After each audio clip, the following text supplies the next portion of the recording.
I can't remember to make sure that he did, what other things are they looking for? All right, so we'll go ahead and get started today. Thank you all for coming to the second educational session for APIC. For the folks in the room, we are recording, so if we could limit background noise. So we'll quickly do introductions in the room. And then for the folks that are joining us on the WebEx, if you could please write your name and where you're from into the chat box, that would be fantastic. And then we will also be sending you a link to a SurveyMonkey that we would love if you could fill out after the presentation today. So Terry, do you want to start? Terry Noyes, infection preventionist here at St. Alphonsus Boise campus. Kimberly Lake, Central District Health Department. Susan Heffler, Division of Public Health. Marianne Smelt, Bingham Memorial Hospital in Blackfoot. Debbie Tedford, Elizabeth Russell. Become very good name, I can't get used to it. Debbie Tedford, I'm at Howard County Hospital in American Falls. Jordan Sebastian St. Luke's. Anita Partridge, First Choice Home Health. Alongside infection preventionist and St. Alphonsus Boise. I'm Brandon Schneider with Qualis Health. Martha Jaworski with Qualis Health. Cody Otto, infection prevention at St. Luke's. I'm Tara Jones, infection prevention at St. Luke's. It's their very first week. Tara's first week, and then Cody's first week was about first day was about 2 weeks ago. So newbies here. Kathy Pierce, St. Luke's. Where was Liesel Nelson, St. Luke's. And then Jesse Bond, St. Luke. Amy Russell, St. Luke's. Perfect. And then again, just a reminder for those on the phone, if you could please type your name in and where you're from into the chat box. And the next thing on our agenda is the CIC study questions. And Marwan's going to review a couple questions for us. Sure. You have to do that. Do you want me to steer, or are you going to steer, Terry? I can do that for you. I just want to decide whether I should press the box or you hide it. Yeah, I don't think you have to X out, but I think it'll What bring we it up do again. everybody? I don't think so. Okay. Let's just try that. That for now. All right. Whoops. Okay, Marwan. Okay, good afternoon, ladies and gentlemen. These are 3 questions from the CIC training guidelines, 6th edition. So the first question is, a patient who has hospitalized for 2 days called 3 days after discharge complaining that he has developed a healthcare-associated scabies due to his recent inpatient stay. The IP knows that his scabies infestation is not health-associated because one of these options. Which one do you think is the correct option? Scabies is only transmitted through contaminated linens, and IP confirmed that all linens the patient came into contact with her being properly laundered, or the incubation period for scabies is longer than 5 days. The incubation period for scabies is shorter than 3 days. Scabies is only transmitted through the direct contacts, and none of the healthcare personnel care for the patient. So which one is the correct answer?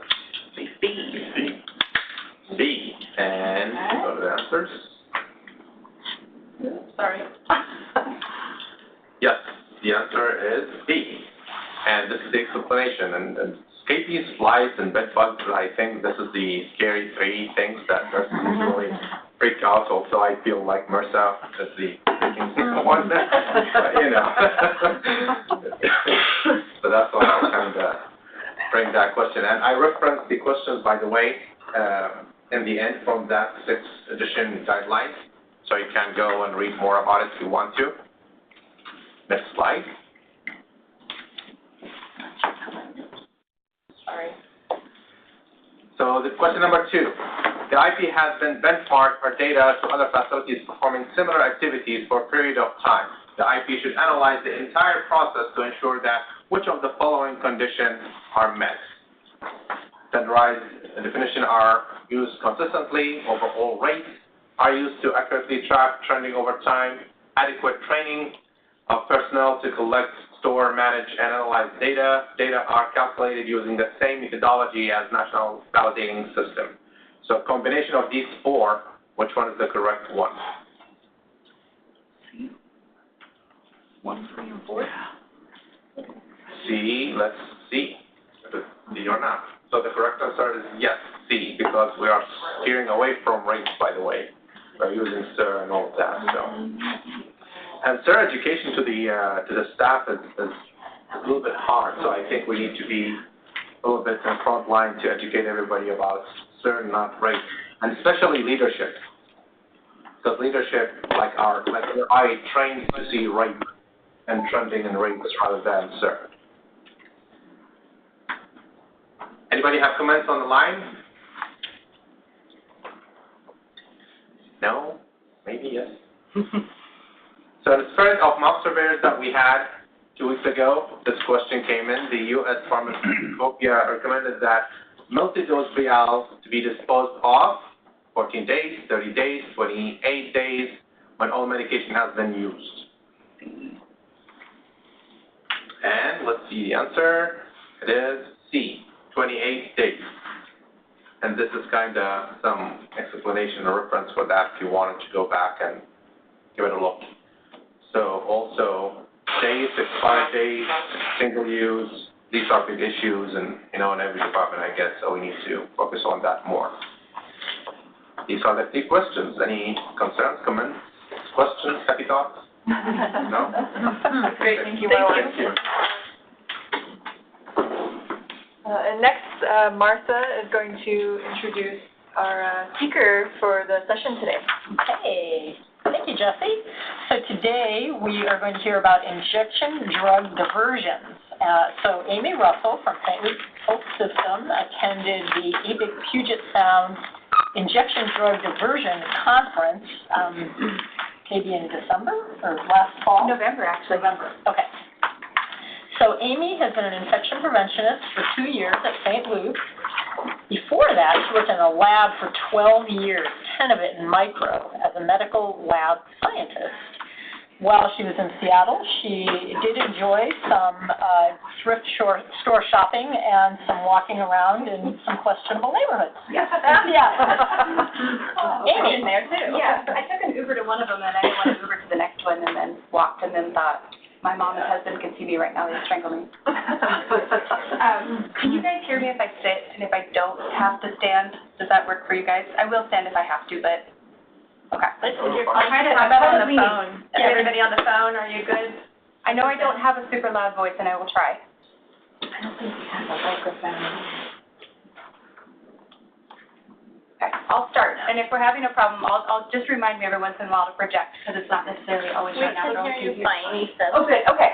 All right, I will work on talking loud, though, too, and I'm setting a timer, because I'm notoriously bad at once I start talking, I keep talking and lose track of time really easily, and Jessie's looking at me laughing because she knows this. And I didn't practice it very well, so we'll see how it goes. So, first, just wanted to say thank you to Susan, and then also I know we don't have her here, but to the APIC Puget Sound for having the conference and then for letting me go to it. I don't think I really had a clue of what I was getting myself into. It wasn't something that I knew tons about, which is what it made it sound interesting. And I really think the context that I went into it was just thinking, when I'd worked in micro, we had every once in a while, we had patients that would divert their drugs and self-inject. And that was the context that I was going into this conference, the only conference or context really that I knew about what this even had anything to do with. And the reason for my title, what does drug diversion have to do with infection prevention? When you see these titles, what you're really seeing is my brain as I was thinking through, what does this have to do with IP? This is interesting, but I really don't actually have a clue what this would have to do with us or why we would be involved in this. So you guys may have more background information on this than I did, but I really went into it with not very much. And that is kind of my question is, does anybody in here aware of much about drug diversion? Do you know if you guys have drug diversion programs? Is that a familiar concept to anybody? Terry's nodding yes? Okay. We have, we've had some potential. Okay. Did they talk about the incidents that Chris Meriden in I think that was one of them, yeah. Do you actively participate in reviews of drug diversion? We have not. See, that was one thing I was going to follow up on, but yeah, I think that's the I invited our risk management folks to listen into. I went into it knowing nothing about St. Louis, what St. Louis was doing, and really having not a whole lot of context. So just very quick background. I think this is data that we're all aware of, that we have been in an opioid epidemic, that we've had the rates of use has gone up significantly. We know that it's an issue. I think the part that I didn't realize was, and this was kind of the comment that they had from here was, well, I don't think we have this problem at my hospital, drug diversion. And really what the context of it, what it found out quickly was not that the patient diversion, staff diversion. How much of our healthcare personnel, the potential for the diversion from them. And, you know, a lot of this type of, well, I don't think there's been any cases. I mean, you said you were aware of the cases. Anybody else aware of any cases that have happened in their hospital? And what they said with this was... not in our hospital, but in our system. In the system, you're aware of them? What they said was... Kasia from Intermountain Healthcare, we had an emergency room nurse who was diverting. That how we found out is a patient that ended up with Hep C. And when the CDC and state got involved, they tracked it back. They finally tracked back to this nurse, but we ended up like having to do blood tests on 4,000 people that she cared for during her length of time in the ED, and they pulled, you know, like if she had given any IV narcotics, any IV Phenergan, any IV Benadryl, I can't remember all the drugs. Of the 4,000, like 4,500 people contacted, 2,800 of them actually came in for blood draws. Of the 2,800 people with blood draws, they were actually able to serotype the Hep C and trace it back to 25 of those patients actually were infected with Hep C that were the same serotype or whatever as this nurse. Wow. So it was huge. Yeah. So that's like the worst case scenario that you could Yeah. I think. But that's what I realized pretty quickly is there is a lot of drug diversion that's going on. Basically, if you have drugs, it is happening. If you have controlled substances, it isn't a matter of if you are having this happen. And part of that, when they look into, and it's not just one specialty, but you have 19% of pharmacists reported with controlled substances using them, 17.6% of physicians, 20% of nurses admitting that they've misusing prescriptions. Some of it is access, it's availability, but it's also part of, you know, things that are going on in our culture too with substance abuse. It's expensive. So $25 billion per year that is being cost because of this. So the things that are most commonly diverted, you have a variety of things, the anabolic steroids, the CNS depressants, hallucinogens. Most of what this was focused on in particular was the opioids. And so that's kind of, as we're directing through, that's most of what this was targeted towards. So how does this happen? And I think what I'm trying to do, too, is keep in mind that this is like 8 hours of presentation that I'm trying to get down into about 45 minutes, so we'll see how that goes. But I'm starting with this because I think that was one of the parts of the testimony that was actually probably more impactful than anything was they had a nurse that came in, and she gave us her story of how it started, how she became an addict, how she got to this point. And so what she said was it started small.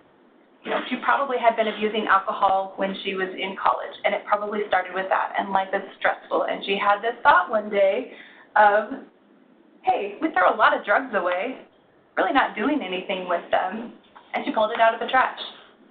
And it started there. And that choice, and this is actually her name is Kristen Waite-Labatt, said, you know, it started with that small choice, and for a long time, that was enough. You know, she could just kind of skim it off. It was things that were being thrown away. Nobody was really noticing. Some of the other common tactics people do is theft from the fixes. So if you're not tracking what's going in and out of that, it can be pretty easy to just slip some out of there.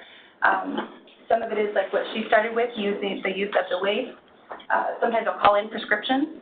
So as hers progressed, she had started with, you know, first it was just the waste. Then it started with diverting. So she was a pediatric trauma transfer nurse, and she would divert from her patients to herself. She got caught at that finally. They had noticed it started when she had been gone on vacation, started realizing like things weren't missing as much and started pinpointing that back to her.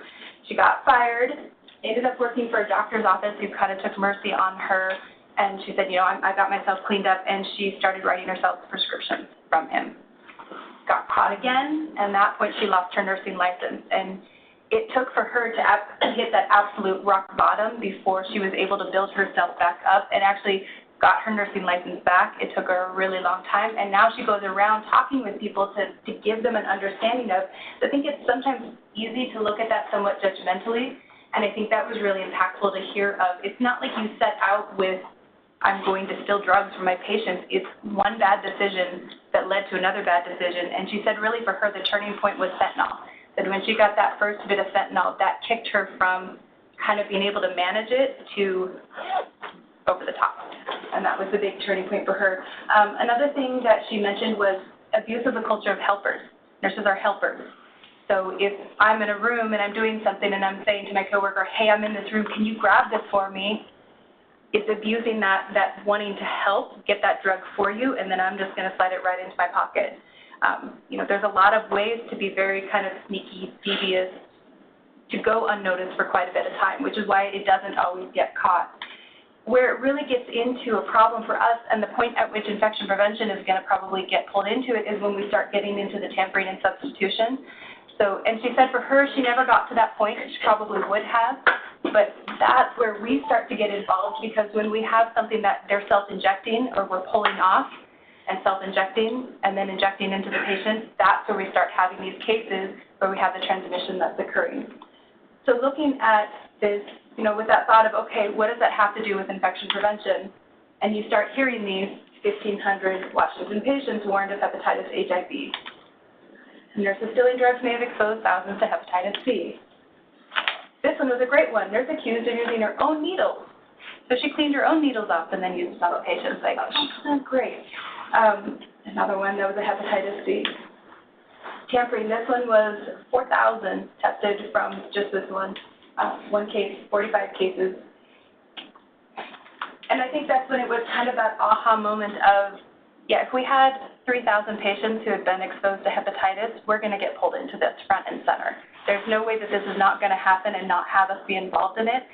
And that's where the wheels start turning of, well, okay, I need to know something about this, because I'd rather be prepared on the front end of it than have this thing happen and not know anything about it. And I think this was also probably about the point that I started emailing people at St. Luke's saying, so we must have something going on for this.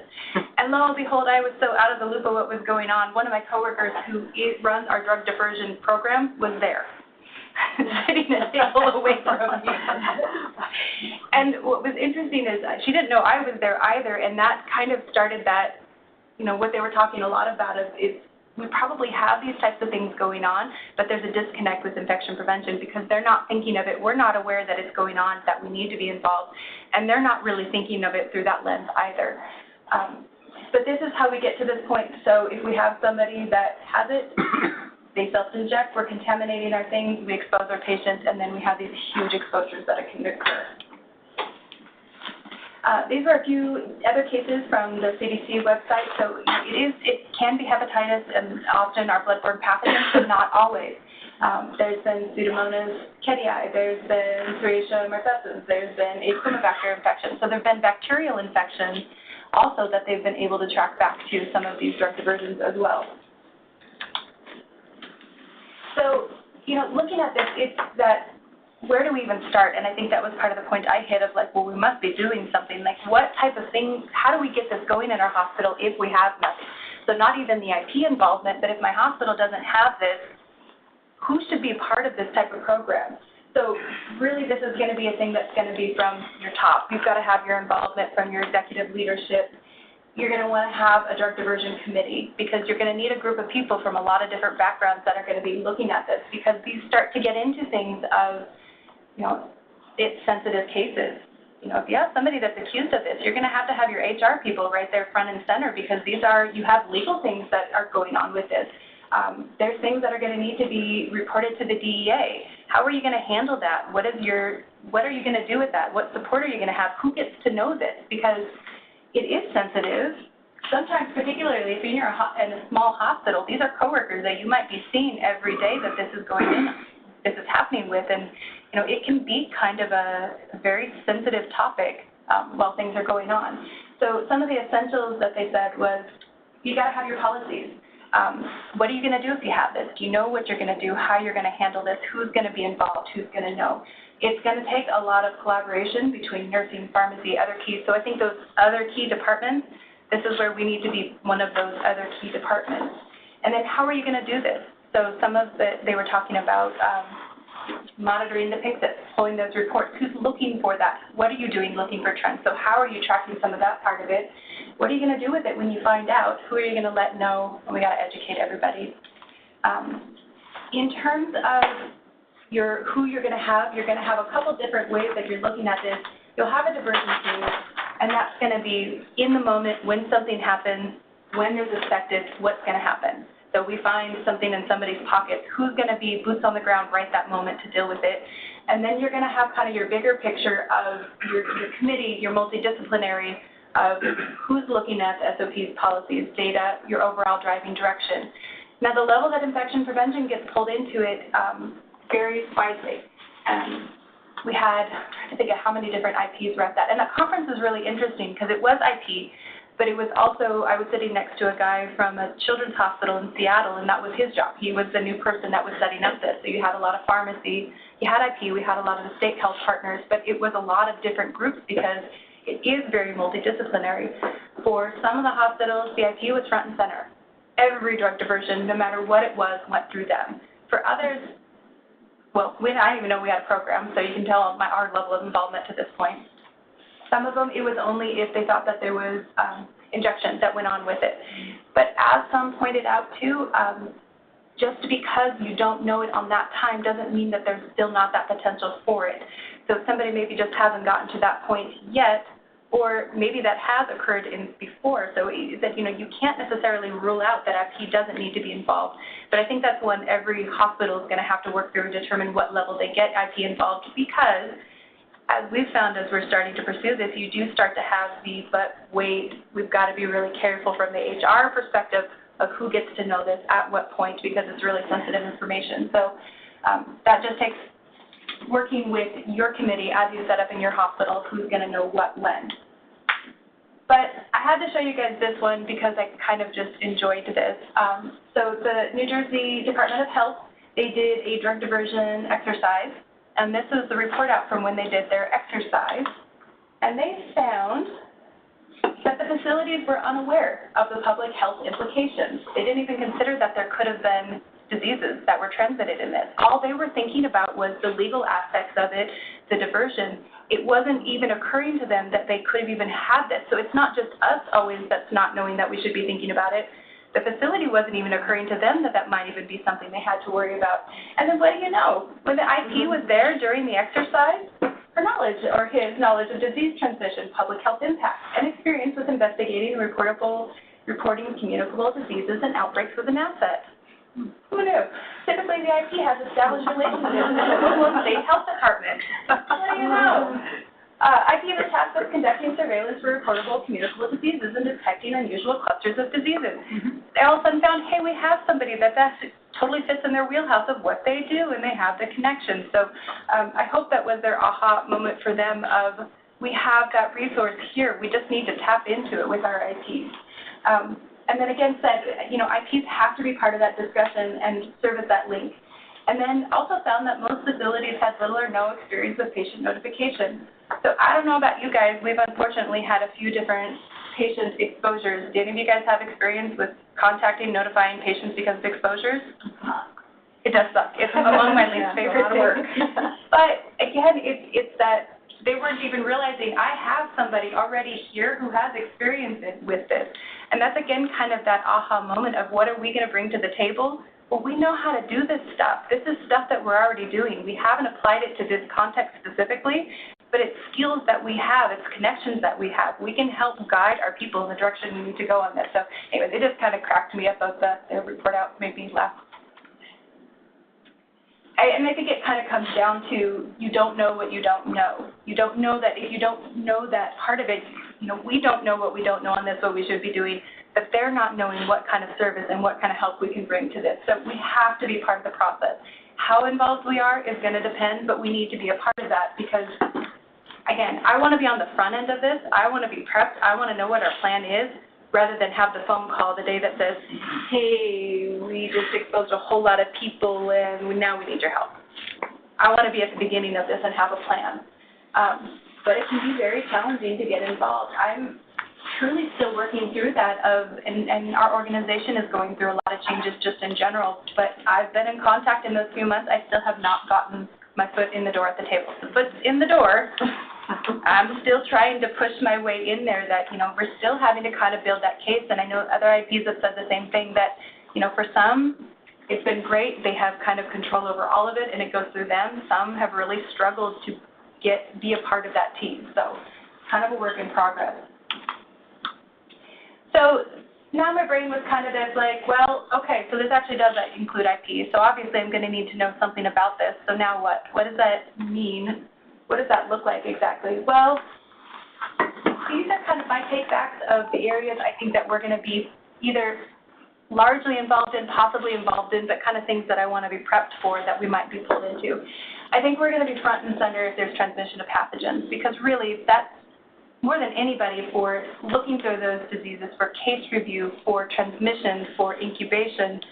All of those types of things are going to be things that we do anyway, and we're going to be the natural fit for that. I think we should be the natural fit for that, to be looking at those patients and determining that. If there's harm that's come from the patients, it's probably going to be us that's going to go looking for those reports that's going to be looking to see. One big gap that I think, a gap that I think we recognize is we're not tracking bloodborne pathogens. We have reports for a lot of things. We're actually reporting, we track foodborne illnesses, we track a lot of things, a lot of communicable things, but it's not really ever occurred to us internally to be looking. If we had a cluster of something, I'm probably going to hear about it when the state calls me and says, which is when we hear about it, the state calls us and says, hey, you got a cluster of something, because it's not really occurred to us that that might be a way that we would be hearing about that, and that's something that we can do relatively easy and just add that into we have our dashboard. We can add that into our dashboard, and that would give us a little bit of a heads up that we might be able to catch something quicker if we're seeing it from that end. Sometimes I said, and I thought this was really fascinating, so if you think back to, and I think I'm getting ahead of myself. I have all these on slides. I do this. So I know I have some of these on slides, so I'm going to pause so I don't get too far ahead of myself as I'm talking through this. Really, I think what we need to do is prepare for the worst.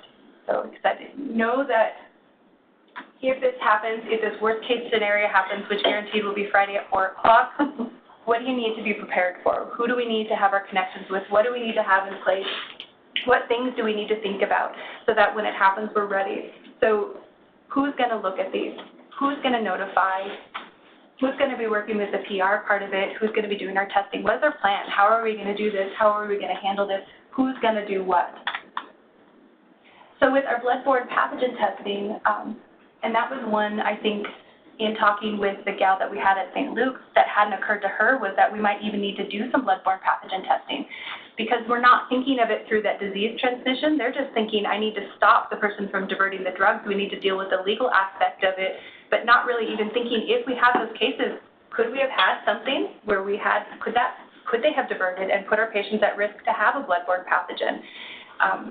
It wasn't part of our process, it wasn't part of our policy, and that's something that we need to look at and need to figure out, are we going to offer testing on it?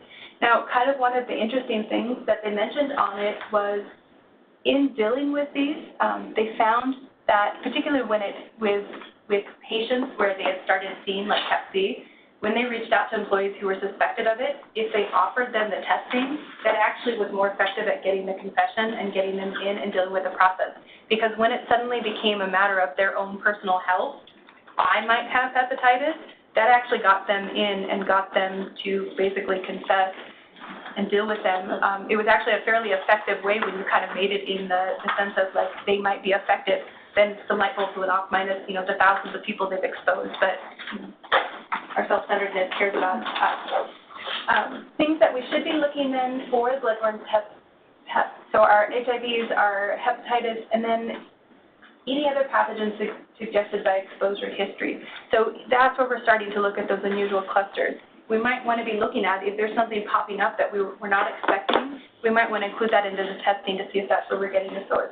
And that's why they say to prioritize the bloodborne pathogen testing over confession, get that done first, and that might help drive some of that confession. But get that testing done first, then we have some backing on that as well. And the testing of victims is usually driven by proven or suspected infection in the perpetrator. So that tends to happen when we know we're not going to go out and start testing everybody when there's a suspected. It's more going to be, ideally we're going to know we have a positive from the patient, and then we're going to start expanding our reach out. But there's going to be kind of that process depending on how we know at what point we've tested them, who we know who has it, kind of how we found out about this is probably going to drive who gets tested first and what. Surveillance. So I think this is there's a few ways of this that I think IP can be pulled into this that are just part of our normal routine flow anyway. You know, some of it might take us doing extra things, but we do surveillance. We're looking at things. So if pulling up with this CDC chart again, if I had a cluster of a random bacteria like an Achromobacter, I'm not sure that prior to this that it even would have occurred to me on my list of possibilities that cluster may have had something to do with this. And what was kind of fascinating was some of these unusual ones, that was how they discovered it. It was because the IP in their surveillance noticed these unusual clusters of organisms. That's what triggered. Nothing that was going on with the staff member themselves. It was this that drove it. But if we're not thinking about that, if we're not keeping that kind of on our line listing of things that it could be to look through that, we're going to miss it potentially. And some of that requires being able to see the trends. And I don't know about you guys, but in a large facility, sometimes even being able to see that overall big trending is really challenging. And we've talked a lot about how we need to different ways we need to look at our data so that we are catching those. You know, if it's something really unusual, probably we're going to catch it. But, you know, if there's a big cluster of E. coli, I don't know that I'm necessarily always going to see it because it just gets lost in the overwhelming amount. And then when you start looking at this, determine your criteria, your thresholds, and who you're going to take the information to. So what's going to trigger us to start looking at it from that? So kind of just start thinking about, you know, we know word's going to escape me. An outbreak is anything outside of what you normally expect it to be. So kind of have that in your brain of when you have it. It might just be one, but if it's something that's a really unusual thing that you're not expecting to be there, keep that in kind of your differential in your mind of possibilities of what it could be. So if we're doing this chart review, what kind of things should we be looking for? Because I'm not sure I don't know if we always feel like, oh, what am I looking for? How do I know if this is something that's even been because of a diversion? So, you know, we're good at chart review. We do a lot of chart review, so we can do this. Some of the things that we can be looking for then is if we have patients that have fevers that we're not expecting, unexpected hypothermia, kind of unusual things that we're not expecting. If we have a really new infection without a different source, that might be something. And if you're trying to prove this or you're looking at it, these are some things to start looking through to see if you're seeing that with your patient. Other things that we might be looking for that are not necessarily infection-driven, but then you're looking at unrelieved pain. So is the pain score changing before and after administration? Well, if our patient is not feeling any relief in pain, that might be an indication they didn't actually get any pain relief. You might need to look at it from that. If all of a sudden we're noticing that, so the pain relief seems to be working a whole lot better when this nurse isn't on shift, that might be a really big red flag that there's something that we need to. I'm not sure, this is not my slide, so in all honesty, I'm not sure what consider case of pediatric patient meant exactly. Other than that, I think even with pediatrics, it's probably even easier to possibly do this because you don't have somebody always that can verbalize the pain, and it might go unnoticed longer, I think, than you would have an adult. Or if you have a patient that's complaining they'd rather go back to morphine because they're not getting any relief from the fentanyl, that might be a really big flag of why is the fentanyl not working for them. So That not things that we're going to every day be looking for, but it's stuff to consider if we have a case of things we might want to look for to kind of help us navigate through that. Another one that I thought was really interesting, and this is not something that we're typically thinking of, is the risk rounding. But I think the logical leap for us in that is, you know, when we're doing mock surveys and when we have Joint Commission, I'm looking in the medicine room. I'm not looking at it for that purpose. I'm looking to see more if my tail cutters have been wiped, which probably haven't been. But we're doing that anyway. We're rounding. We're doing EOCs. It's not just up to us. But if they're in areas that we're in anyway, there's really not any reason why we can't just have that in our mind to kind of start thinking through. I wish I had the pictures of the guy who was talking about this. This was one I could find online. You would not believe some of the pictures he showed of the tampering. If you're in the med room and you're seeing caps that are off, caps that are taped back on, caps that are glued on and not glued on, and people get fairly sophisticated with it. But I mean, sometimes you're just moving so fast you're not even necessarily noticing. But if we stop to look for that, some of them were pretty blatantly obvious evidence of tampering. We're just not thinking about it. And it's something that it doesn't fall just to us, but I think it's something that we're doing anyway that we can kind of add into what we are doing. If you're having lower expected. I also added in, you know, when laundry is finding syringes in a linen cart, needles that are left in scrub pockets, sharps containers stored in a ceiling, that hopefully would trigger. But, you know, we tend to hear about a lot of random stuff. It seems like, you know, if you're talking to laundry and there are, like, the needle sticks because we're finding them in pockets, is there a trend going on there? Is there something that, you know, it's just kind of getting that thought into our brain of, not that you want to assume the worst of people, but you can't always assume the best either, because there's a lot of this going on, and we don't want to get to the 3,000 exposed, so we kind of need to have that in our mindset of things we're looking for. So what would you do if you had it? Well, I thought this is helpful to have. What do you do? So say you see something that you think might have been, if you're doing a risk rounding, panicking is probably not a good option, but keep in mind the legal implications of this, that it's evidence. Photograph the scene if possible before disturbing it so that we can get that, because we are going to need to build that legal case as well. Make sure that we're maintaining our chain of custody. We want to inspect to see if there's anything else in that drawer area. Don't assume that it was just clinical staff. This is not limited just to nursing staff or physician staff. I mean, this affects a lot of people, and we've got a lot of people in our hospitals, and then call in the Army, because this is why this is not us. We are not driving this, leading this. This is where we have our team that we're hopefully already tapped into of our managers, and we're going to know who the person that's going to be that immediate, because we've got that immediate drug diversion team. We're going to be getting a hold of them, and then we're going to be calling in everybody else, and our HR and our admin and our managers. So it's not going to be us. We use our resources. Suspicious behavior. I think what's interesting, so both of these people on here were implicated in drug diversion cases and infections that resulted from drug diversion cases. And sometimes you may have addicts that are showing some of the signs of addicts. There may be irritability, there may be mood swings, there may be not showing up to work. However, in the case of the first nurse that presented to us, her coworkers were absolutely shocked when she got caught. They had no idea. It doesn't mean that it's going to be somebody that's exhibiting classic signs. A lot of them are pretty functional up to a point. It may hit a point where they're not functional, but a lot of people get away with it. If it was obvious, we'd probably know about a lot more of it. And people can be pretty sneaky. There are some things, though, they said to kind of keep in mind. A lot of them are high achievers. They are high functioning. They're wanting to be here all the time. They're coming in early. They're leaving late. They're coming in on days that they're not here because that's where their access is. So if they're not here, they're not getting the drugs that they're wanting. So they're wanting to be here a lot. And don't go accuse anybody if they're really high achiever. We're not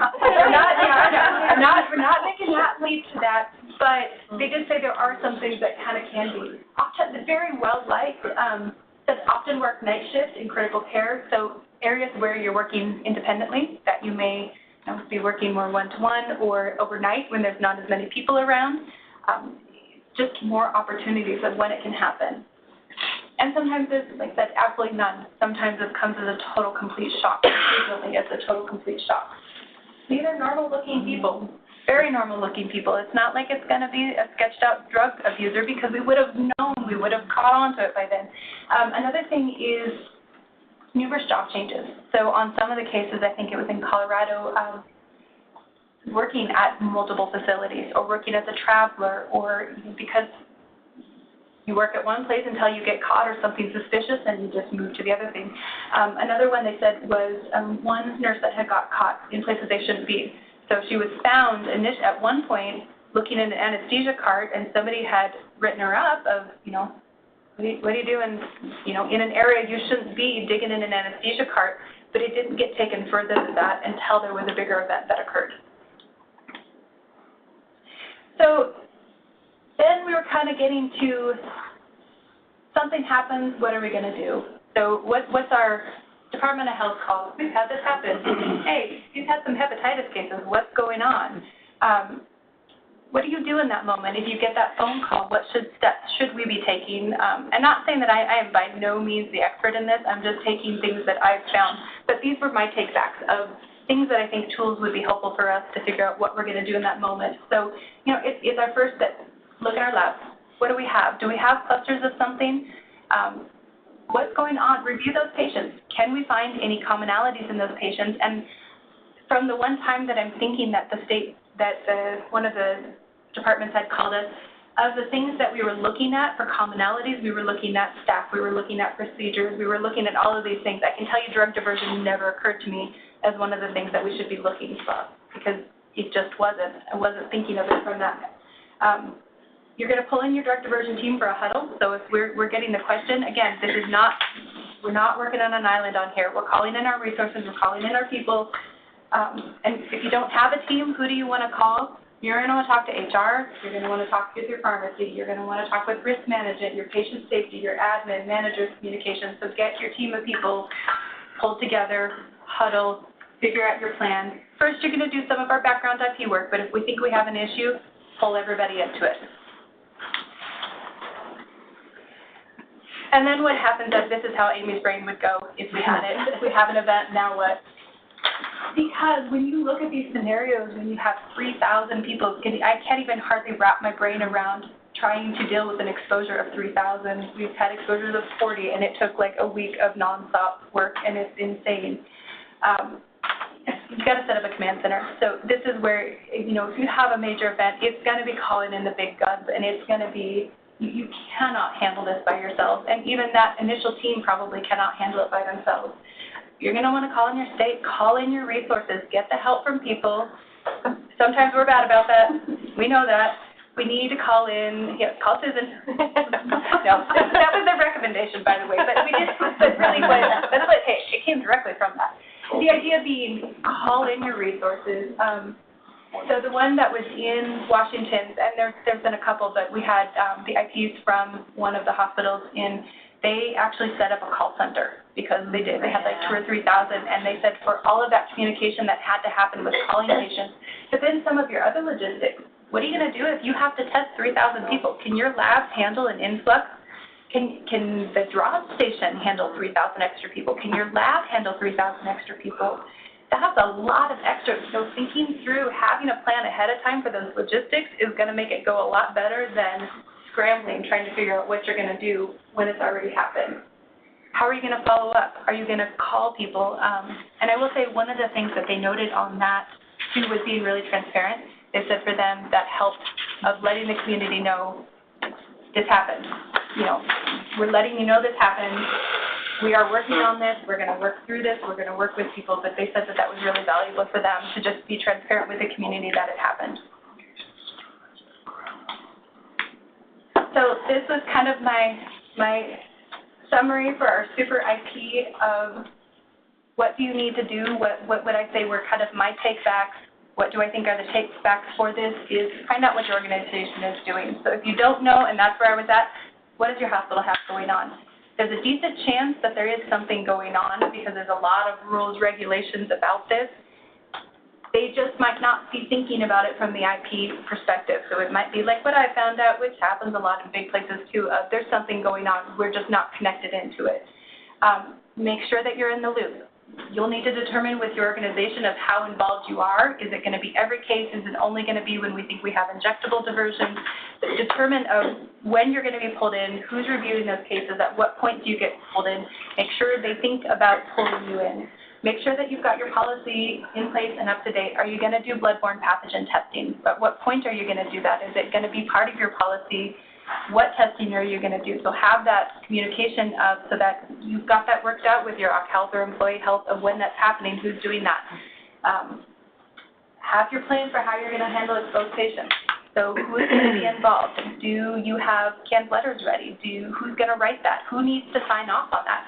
We run into that of things of you sometimes don't always even realize like which level of leadership, person, communication, risk, legal, somebody needs to know about something before you send it out. Make sure you know those people so that you don't get caught with doesn't overly make administrators happy when they find out about something after the fact. My rule of thumb has been with our site admin, if it could make it to the news, I probably need to tell him.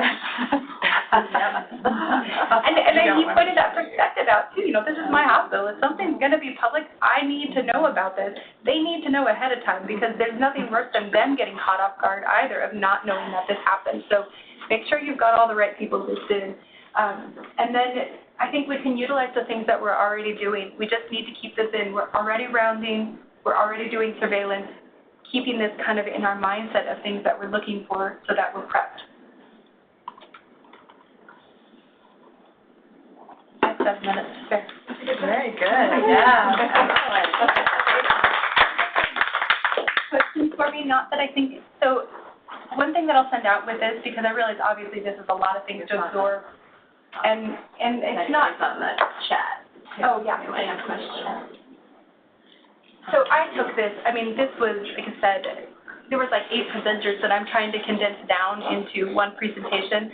I don't have every presentation that we had from that day, but I do have about 6 or 7 of the presentations. So there was a gal there named Kimberly New, and it's part of what she does is, and she had spoke at APIC and then came to here, but she'll work with a hospital. If you don't have a plan, she will come in and help you get set up. So I think she would be a really fabulous resource. So I have about 3 different talks from her that goes into a lot more depth on some of this in terms of the legalities, in terms of some other things to look at. I've cherry-picked a lot of the IP stuff because obviously that's most pertinent to us.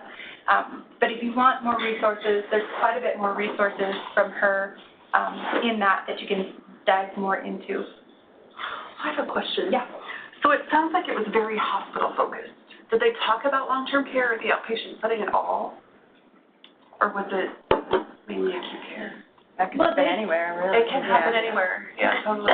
It's probably more a matter of the acute care resonates more in my brain. So you're probably hearing more of what resonated in my brain because that's my background. Infection prevention, outpatient setting, they're not affiliated with the hospital. So the infection control assessments, we've done I think 51 now in the state, and I can tell you what all levels of care struggle with drug diversion.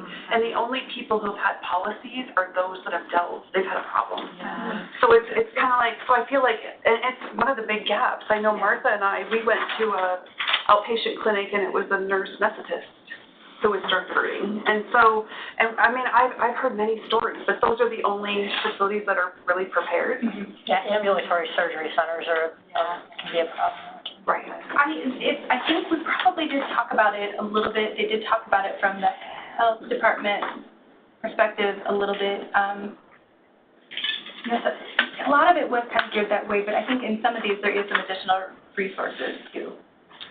Or like home health, actually, any comments about home health setting and? Yeah, I've been trying to think how this would apply to home health and Hospice for sure. Hospice. Morphine. hospice for sure, and how we would track it. And my brain's going, I think I need to go back to committee. And bring this up. Yeah. And I think that's what it is. It's not us driving this. I think there were some programs where the IP, and I think that was just how they got into it. Some took it to a level I'm not sure I'd want to go to, where they sort of took over on it. I'm not sure I'm dying to do that entirely, but we do need to be at the table. We need to be a part of it. Not every one of these is going to involve us, but it could involve us. and we need to be a part of that so that we're prepared and ready for it. But I think a lot of it is just going back to our organization and saying, you guys need to be thinking about this piece of it. I'm your resource. I can help you with this. Here's some resources of things that we can look at. We need all of us to come together to figure this out. I don't know that I had it in that packet, but I do have, this one was policies, so sample policies, and there's some, extra resources that kind of talk you through how do you set up a program. So they're in that packet. I'll try to get all of this in there that gives some things that you can take back to them to say, okay, here's some things that we can do. I think there's organizations, companies out there that will help you get that set up. And we hardly even, the DEA was there too. There's the whole legality part of it. There's a whole lot of legality parts of it too that are not our scope per se, but things that every level of healthcare needs to be thinking about, because that absolutely happens at every level of healthcare. So my understanding is that we go back to your education for our leadership, and we do prepare for such an event happen. We build policies and all of that, and we pull resources. But that only to prepare for the problem. What measures we can do to prevent that problem, to prevent the 3,000 people from getting exposed? How can we reach out to our employee and say, we can help you. If you have a problem anonymously, you can report it, we can help you. What resources we can do? So that was definitely, and I didn't hit as much into that part, but that they did spend more time talking about that. A lot of it was just setting up. There is working with employees, I think, and there is working with staff. A lot of it was having surveillance methods that are not just infection prevention surveillance methods, but a lot of it was that tracking of, so pulling your Pyxis reports, having people that are actually going through looking for when you have those anomalies, of kind of doing that auditing of, you really have to be proactively looking for this and paying attention to this to find this when the outliers are happening. And then if they're suspected of, if something goes missing in somebody, or we're finding a needle, very proactively talking with staff, addressing these, working on these, and then I think my point is how we attract the employees to come forward and say, I have a problem. Yeah. I don't know how you do that. Yeah, I don't know. The mental health part is probably, I think it's part of a bigger question of healthcare issues in general that I'm not sure that I can get to do. It means that you said is the surveillance piece of it. You're in and out of a med cart all the time. You're in and out of supply rooms. You're surveilling. You're looking anyway. So if you see something unusual, add this to the list. It could possibly be someone's diverting. And I like what you said too about the investigation part of it. I've never been on any drug diversion investigations, but I've investigated many things, and the skills that infection preventionists have, they have those investigative skills. You can use those in a lot of settings, not just this, but investigative skills are skills that can be used all over the place. Yeah, I'd say probably more than, maybe there's other people in the hospital that have that skill, but that is our specific skill set. This is what we do. Risk management, Yeah. HR, but this is valuable skills that you have. Marwan, I wish I had a better answer for you on that part. Yeah, I understand, but I think in my mind, like, we have to be proactive then. And I think that's it, is if you see something as an infection preventionist, don't always have that in your mind. It could be that you might be in the list. You might be the first person to see that. You might be the first person to see that masking tape on the med card, or that needle that doesn't belong. What is that doing there to you? It's that's a little odd. Some people might see that all the time and not even think about it, but add this to... Add this to the thing, and then know what you're going to do with it. Right. Who are you going to go with it? Who are you going to tell? Yeah. What kind of system do you... And like I said, we already had a system in place, but I wouldn't have known where to tap into that. So it's knowing who to go with that and what your process is. The take on has always been HR and risk management. It is a legal issue, and it's an HR issue as well. But as a complete team, you've got that. You've got an outbreak happens, 4,000 people, that's a big exposure for any hospital, anybody. The public needs to know, and law enforcement, all kinds of people need to know that, we're aware of it. We're going to mitigate this damage as much as possible. We'll take it on ourselves to go ahead and contact those 4,000 people ourselves So that shows the public and everybody else, oh, we recognize the seriousness of it, we're doing everything we can to protect those 4,000 people. You know, I think, too, sometimes just the awareness is a diversion, in itself, because I think that, it would, because I know, I used to work in retail, and they always said, if you think a person's shoplifting, the best thing you can do is just go up and ask if you could help them, and then they get nervous and usually ditch it, you know, so I think it just making it aware in your hospital, maybe have meetings on it, or something, just making an awareness, then it might be a diversion tactic in itself. That's a good idea. Good trick. One thing that's kind of, I don't know, is interesting to me is that so many of the tactics that we have to detect diversion, so all the counting and the double checking and locking this part of the Pyxis and that part of the Pyxis, it kind of drives people toward the more risky diversion behaviors, like the substitution and, yeah, I don't know. Another one, I don't think I got that slide in there, another one that they said sometimes plays into this too is when we have shortages, and then we start like sticking things in pockets because we're trying to stretch things out, and you kind of create opportunities with that just by trying, I mean, they can be well-intentioned things of like, even those that are things that, even if it's not diverting for it to use on themselves, but if I'm reusing vials trying to stretch medication out, some of those behaviors, even though they're well-intentioned, can still have the same outcome. So it might not even be that they're doing it for their own use, it might be for a patient, but so kind of on that, some of the unusual things can cause us to end with the same result. Yeah, I think everybody has these rules, you know, you go in as a nurse and there's a million rules, and, you know, when I worked, it was, you know, you were supposed to shoot out anything you wasted, so anybody that can pull a waste out, that's a problem, because you're supposed to actually shoot that out. You're not supposed to leave it partially in there. But just have rationale for why you should be doing all these things. And I mean, that 1 in 10 statistic I think I saw up there, amazing. I had a quick question, too. Is this an increasing problem? Does it appear, did anybody talk about this appearing to be on the rise because there are fewer opioid prescriptions being given to people? And so, you know, one of the things is if you're addicted, where do you get it if you're no longer able to get it from a provider? So just an interesting note if it could be a rising problem. I don't remember. It's been a little bit. It's quite possible, and I didn't necessarily, probably, but I don't remember that specifically. Probably, though. Yeah, interesting, though, how you know, all the unintended consequences of, you know, the opioid epidemic.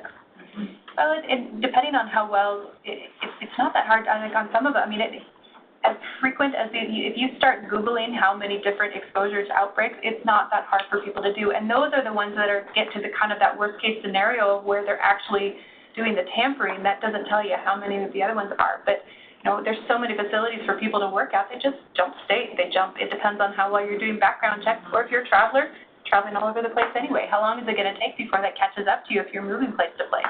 There's such a nursing shortage right now, too. Yeah. Are there any comments on the phone or questions before we wrap this up? Alrighty, well, thank you, Amy. That was an excellent presentation. Thanks for sharing with us. And then we know we're a little bit over, but are there any round table items, any burning questions from the group? I have one. With all the controversy about measles, not really locally, but close enough that I went to my boss and I said, I think we need to be proactive and be prepared in case we get maybe not a patient in the home, but maybe a child that's also resident in the home. And what are we going to do? And so she said, we'll get N95 respirators. Well, I didn't think much about it. And so today, after we bought the box of them, I'm looking it up. They have to be fit tested. Yeah. I said, Paul, but my question still arises, if you got a patient, not with measles, but someone in the home, it won't be the same question if there's somebody visiting that has TB, but the measles might happen. Yep. Do we go or do we not go as far as home health occasional visitors, you know, to that home? We don't go to active TB homes. So my position with my boss was, we shouldn't go. And it's gonna be rare, but we shouldn't go. And you probably wouldn't even know about it either. They wouldn't even know to tell you, because that's what we're finding out with Sometimes we'll the step clinic. right inside the door and they'll say, Who's the kids? I have TB, I have bed bugs in my home, I have, whatever. And we're told to step back out, say we can't come, we'll be on the phone with you to help you get it resolved. So usually people kind of think about it before we actually get in the home. So, I think they might tell us. So, what's the opinion? We shouldn't go. We shouldn't be in that residence. But I would think if you can't adequately protect yourself, then Yeah. you're putting yourself at risk. So I mean, if you're not fit tested, then And if you already have the TB policy too, it seems like it aligns with what your philosophy is as an organization. Yeah, just put it under the airborne, It's all airborne, yeah, so. One question that I have for you is, working in home health, does your employee health component make sure that you either have a positive titer or proof of vaccination for MMR? If you do find yourself in this situation where you were potentially exposed before you had anything going on. We don't do a titer test. Okay. I have a whole list of questions I ask them. We do the TB testing, but the rest of them, they either submit to us or they tell us, we go on their word. I mean, for you personally, so as a healthcare worker, do you have on file a positive titer or proof of 2 vaccines? No, we go, for me as well as my coworkers, for all the immunization. We don't remember that stuff. I called my doctor up with all this coughing going around. Am I immunized for pertussis? Yep. Okay, that was good enough for me. There's just with the blood draw, though, you could get a titer to prove your immunity. And we do that on hires, so, Right. It might be a good policy change on hire to make sure that your staff, has that immunity status.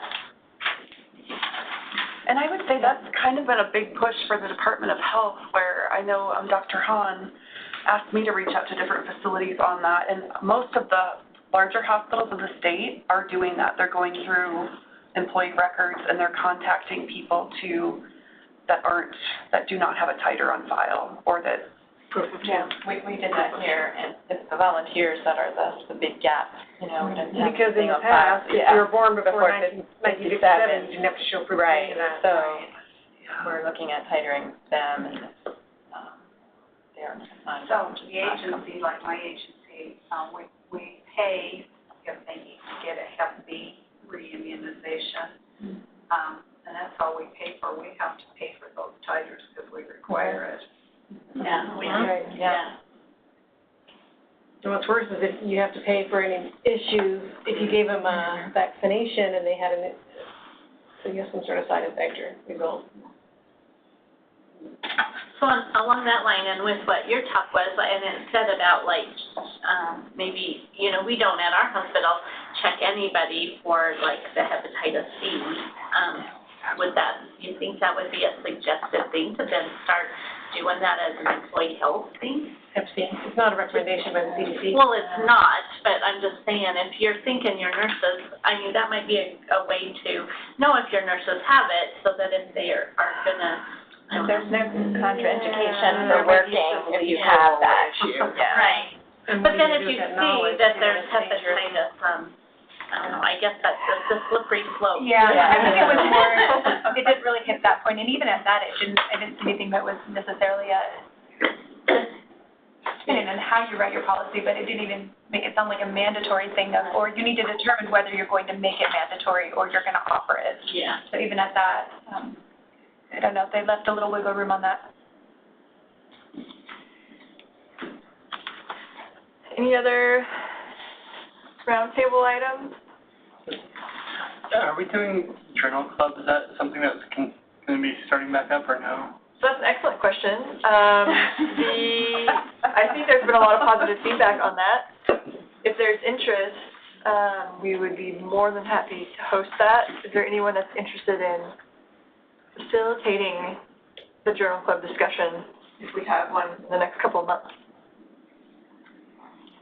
Jordan, did you have you have a David's journal article in mind? I didn't, but I completely find one. I think that's the problem with Someone Marwan. wants to do it with me. Yeah. Marwan volunteered. Marwan says you're doing it. I can't facilitate, but after March. And so the last, Jordan and Marwan, do you guys want to maybe do it together, tag team it? Maybe the like last time we did April? that, we did the 1 hour before the meeting. Yep. Yeah. I think that works pretty well. So we can maybe shoot for April.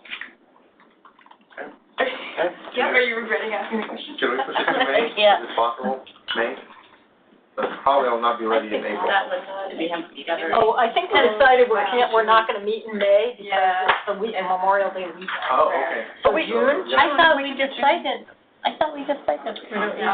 Like now it says summer board retreat. Oh, yeah. Oh, but Marwan, in April, you're gonna do hepatitis, so Yeah. we're gonna talk to you about that from education. Well, we'll And I can do this, that's like, no big deal for me.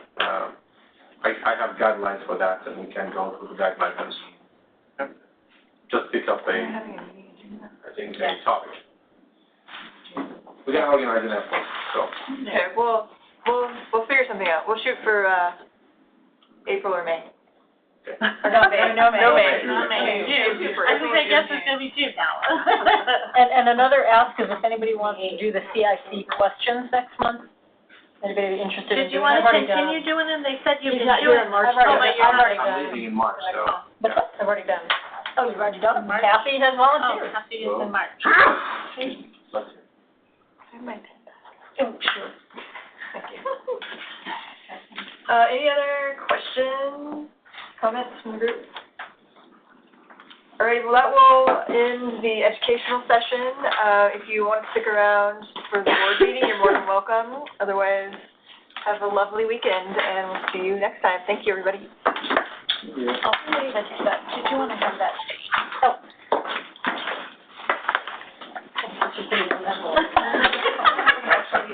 It's very formal communication. I have the order to make.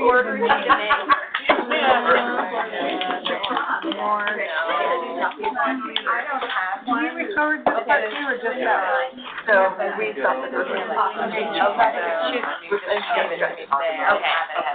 So I want to get our calendar. Yeah, I was gonna. Can you scroll up and Yeah. Goals. For the next board presentation, I'm gonna send you slides, whatever I have, so. That's something you want to learn about. I heard, I found that out. Yeah, I'm leaving on March almost, Okay, so. are you doing something fun? Yeah, I'm getting married. Oh, cool. Yeah. Oh, that's a very good news. Yeah. Good for you. Positive Yeah. thing. Oh, you're not. But I have to, like, plan for the wedding overseas, so. Is she go with them? Yes, after a year and a half of waiting for a visa, she finally got her paperwork and all of that, so she's coming here, thank you. Appreciate it, and, March 14th is gonna be the wedding here, and when I come here. I just decided that they did it. Okay. I'm sending everything to you, sending that, right? Appreciate it. Thank you. That's why watch, I will not be able to. When the, That's what we like. So, I will send you an email. Well, but people were signing up. because they were sending to her privately. Yeah, but she could take screenshot off. Yeah, I mean, we don't need to, I get ready to go, they kind of, we did it both ways, they. Did you get 8, 9, 10, 11? I have 11 people. Yeah, I got Connie Plum. I got all the ones I can see, and Lauren Wilson. You got Justin Pinchot? I mean, I think that'd be She did, yeah, she was one of those that sent it to all, she did way up high, Great yeah. presentation. I